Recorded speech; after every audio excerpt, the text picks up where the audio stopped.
रामायण की कहानियों में धर्म और अधर्म की बातें तो हम अक्सर सुनते हैं, लेकिन आज के इस खास विश्लेषण में हम बात करने वाले हैं किष्किंधा की उस बेहद जटिल घटना की, राजा वाली के पतन की। यह एक ऐसी घटना है जो आज भी बहुत सी नैतिक बहसें छेड़ देती है। हम सिर्फ ऊपरी बातें नहीं करेंगे, बल्कि इस पूरी पौराणिक त्रासदी के पीछे की हर एक कड़ी और उन गहरे सवालों को एकदम निष्पक्ष होकर डिकोड करेंगे। तो चलिए बिना किसी देरी के शुरू करते हैं। अब सबसे बड़ा सवाल जो हर किसी के दिमाग में आता है, मर्यादा पुरुषोत्तम भगवान राम जो खुद धर्म के प्रतीक हैं, उन्होंने आखिर एक महान योद्धा पर छिपकर वार क्यों किया? ये विरोधाभास रामायण की सबसे बड़ी और पेचीदा गुत्थियों में से एक है, और इसका सही जवाब जानने के लिए हमें इस कहानी के हर एक पहलू और हर एक किरदार को बिल्कुल करीब से समझना होगा। शुरुआत करते हैं इस कहानी के सबसे ताकतवर किरदार से, किष्किंधा के अजय राजा वाली। देवराज इंद्र के पुत्र वाली किष्किंधा के घने जंगलों के रक्षक थे, और यकीन मानिए वो कोई आम योद्धा नहीं थे। वो अपने आप में एक ऐसी अजेय शक्ति थे जिनका मुख्य उद्देश्य धर्म की रक्षा करना था। उनकी ताकत का अंदाजा इसी बात से लगाया जा सकता है कि उनमें 1000 हाथियों का बल था। सोचिए जरा, और उनका रूटीन, वो हर दिन सूर्योदय से पहले पूरे उपमहाद्वीप का चक्कर लगा लिया करते थे। मतलब अपनी इस असीम शारीरिक शक्ति के चलते वो किसी भी सामान्य युद्ध में तो कभी हार ही नहीं सकते थे। लेकिन असली ट्विस्ट तो कुछ और ही है। वाली की असली ताकत सिर्फ उनका शरीर नहीं था, उन्हें एक ऐसा ईश्वरीय वरदान मिला हुआ था जिसने उन्हें गणितीय रूप से अजेय बना दिया था। वरदान ये था कि जब भी कोई दुश्मन आमने सामने की लड़ाई में उनके सामने आता तो वाली उस दुश्मन की आधी ताकत खींच लेते थे। आधी ताकत, इसका सीधा सा मतलब है कि फ्रंटल कॉम्बैट यानी आमने सामने के युद्ध में उन्हें हराना पूरी तरह से नामुमकिन था। इस जादुई शक्ति का एक बहुत ही शानदार उदाहरण तब देखने को मिला जब मायासुर के घमंडी बेटे राक्षस दुंदुभी ने किष्किंधा के द्वार पे आकर चुनौती दे दी। उसकी दहाड़ से सच में धरती कांप उठी थी। वाली ने पहले तो उसे बड़े आराम से समझाया कि भाई लौट जाओ, लेकिन जब वो नहीं माना तो वाली ने पलक झपकते ही उस विशाल राक्षस को मार गिराया और उसके भारी भरकम शरीर को बिना किसी मेहनत के 1 योजन यानी मीलों दूर उछाल दिया। अब ध्यान दीजिएगा, क्योंकि यही वो पल है जहां से कहानी पलटती है। इसी घटना ने वाली के लिए एक भौगोलिक ब्लाइंड स्पॉट तैयार कर दिया। हुआ यूं कि जब दुंदुभी का शव हवा में उड़ रहा था तो उसके खून की कुछ बूंदें ऋष्यमुख पर्वत पर ऋषि मतंग के पवित्र आश्रम में जा गिरी। ऋषि इस बात से इतने क्रोधित हुए कि उन्होंने वाली को श्राप दे दिया कि अगर वाली ने कभी भी ऋष्यमुख पर्वत पर कदम रखा तो उसकी तुरंत मृत्यु हो जाएगी। पूरे ब्रह्मांड में अब बस एक ही जगह थी जहां वाली नहीं जा सकते थे। और यहीं से शुरू होती है वो घातक गलतफहमी जिसने सब कुछ बदल कर रख दिया। ये सिर्फ एक युद्ध की कहानी नहीं है, बल्कि कम्युनिकेशन गैप और टूटते हुए विश्वास की कहानी है। चलिए देखते हैं कि एक असुर की वजह से 2 भाइयों के बीच इतनी बड़ी दरार कैसे आ गई। एक दिन मायावी नाम के असुर का पीछा करते हुए वाली एक रहस्यमय गुफा के अंदर चले गए और अपने छोटे भाई सुग्रीव को बाहर पहरा देने को कहा। अब समय बीतता गया, दिन महीनों में बदले और देखते ही देखते एक पूरा साल बीत गया। सुग्रीव बाहर एक पहरेदार की तरह टकटकी लगाए खड़े रहे। अंदर से सिर्फ युद्ध की भयानक आवाजें आ रही थीं। लेकिन इस भयानक इंतजार की हद तो तब हो गई जब एक दिन अचानक उस गुफा से झागदार खून की एक मोटी धार बाहर बहने लगी। इसे देखकर सुग्रीव को पक्का यकीन हो गया कि उस राक्षस ने उनके भाई को मार डाला है। अपने अजय भाई को मरा हुआ मानकर सुग्रीव ने एक बेहद ही मुश्किल और कठोर फैसला लिया। उन्हें लगा कि अब वो राक्षस बाहर आएगा और नेतृत्व के बिना किष्किंधा को तबाह कर देगा। तो राज्य को बचाने के लिए सुग्रीव ने एक विशाल चट्टान से उस गुफा का मुंह पूरी तरह से बंद कर दिया।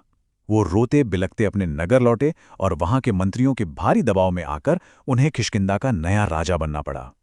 लेकिन कहानी में तो एक अलग ही खेल चल रहा था। गुफा के अंदर वाली बिल्कुल जिंदा थे। उन्होंने ही मायावी को मारा था और वो जो खून था वो उसी राक्षस का था। अब जब वाली गुफा से बाहर आने लगे तो उन्होंने देखा कि रास्ता एक भारी चट्टान से बंद है। वाली के दिमाग में ये कोई मजबूरी नहीं थी। उन्हें लगा कि सुग्रीव ने सत्ता हथियाने के लिए उन्हें अंदर ही मारने की साजिश रची है। गुस्से में आग बबूला होकर वाली ने उस चट्टान को चकनाचूर कर दिया और सीधा महल पहुंचे, जहां उनका भाई सुग्रीव उनके ही सिंहासन पर बैठा था। सुग्रीव ने लाख समझाने की कोशिश की, लेकिन प्रतिशोध में अंधे हो चुके वाली ने एक न सुनी।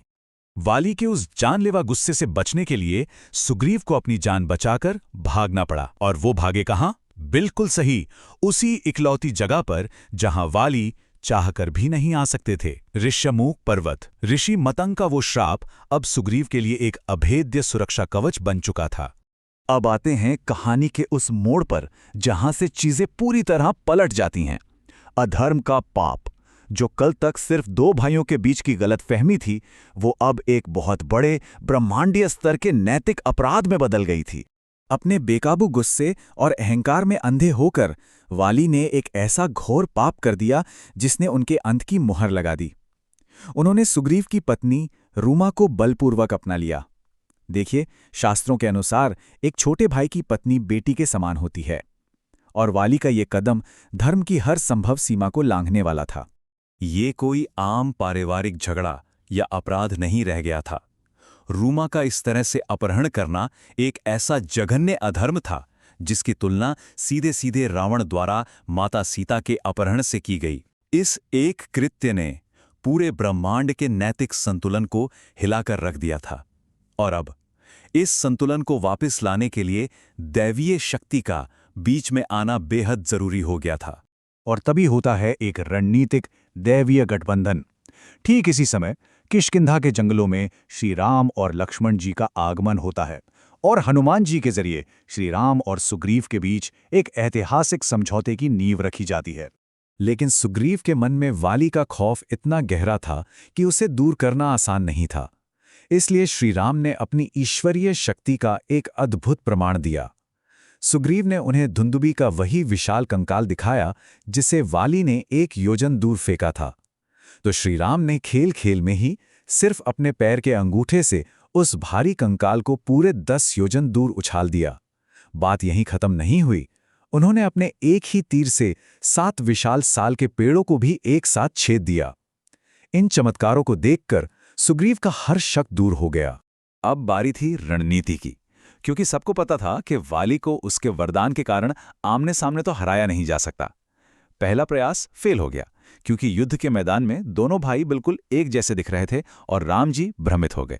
इसलिए दूसरे प्रयास से पहले राम जी ने सुग्रीव के गले में गज पुष्पी की एक माला पहना दी ताकि उनकी अलग पहचान हो सके। और फिर तय हुआ कि वो अंतिम प्रहार छिपकर किया जाएगा, जिससे वाली का वो वरदान ट्रिगर ही ना हो। जब सुग्रीव ने दूसरी बार वाली को ललकारा तो वाली की बेहद समझदार और रणनीतिकार पत्नी तारा को खतरे का आभास हो गया। उन्होंने तुरंत वाली को श्रीराम और सुग्रीव के गठबंधन के बारे में चेताया और बाहर जाने से रोका। लेकिन अपने असीम बल के घमंड में चूर वाली ने अपनी पत्नी की इस बेहद अहम चेतावनी को हवा में उड़ा दिया, और सच कहें तो यही उनका सबसे घातक फैसला साबित हुआ। और फिर आता है पतन और उसका औचित्य। युद्ध अपने चरम पर था, और तभी पीछे से श्रीराम का एक अचूक बाण सीधे वाली के सीने में जा लगा। इंद्र के दिए हुए स्वर्ण पदक की वजह से वाली के प्राण तुरंत नहीं निकले, और यहीं से जन्म लेती है इस महाकाव्य की सबसे गहरी और चर्चित नैतिक बहस। जमीन पर गिरे मरणासन वाली ने श्रीराम पर सीधे और तीखे सवाल दागे। उनका तर्क था कि छिपकर वार करना एक राजा की गरिमा के बिल्कुल खिलाफ है, और ये युद्ध के स्थापित नियमों का सरेआम उल्लंघन है। अगर सिर्फ इस नज़रिए से देखा जाए तो वाली का ये तर्क अपनी जगह एकदम जायज़ लगता है कि उनके साथ फेयर प्ले नहीं हुआ। लेकिन दूसरी तरफ श्री राम ने बेहद शांति और दृढ़ता से अपना पक्ष रखा। उनका तर्क पूरी तरह से धर्म और सामाजिक न्याय की नींव पर खड़ा था। उन्होंने साफ किया कि जो व्यक्ति अपने ही छोटे भाई की पत्नी पर बुरी नज़र रखता है और एक जानवर की तरह बर्ताव करता है, उस पर इंसानों के युद्ध वाले नियम लागू ही नहीं होते। ऐसे इंसान का शिकार बिल्कुल एक हिंसक पशु की तरह ही किया जाना चाहिए। इन गहरे तर्कों को सुनकर अचानक वाली के ज्ञान चक्षु खुल गए। उन्हें श्री राम की दिव्यता और अपने किए हुए भयंकर पापों का एहसास हो गया। अपने आखिरी पलों में वाली ने सच्चे मन से पछतावा किया, रूमा को सम्मान के साथ वापस किया और अपने बेटे अंगद को सुग्रीव के हाथों में सौंप दिया। और इस तरह श्री राम के दर्शन के साथ वाली का शरीर परमात्मा में विलीन हो गया और उन्हें मोक्ष मिल गया। तो इस पूरी घटना को बारीकी से समझने के बाद एक बहुत ही गहरा सवाल हमारे सामने आकर खड़ा हो जाता है क्या ब्रह्मांड के संतुलन और एक बड़े धर्म को स्थापित करने के लिए कभी-कभी मानवीय सम्मान और युद्ध के पारंपरिक नियमों को तोड़ना वाकई जरूरी हो जाता है? ये धर्म का एक ऐसा जटिल और गहरा स्वरूप है जिस पर शायद आने वाली कई सदियों तक विचार किया जाता रहेगा।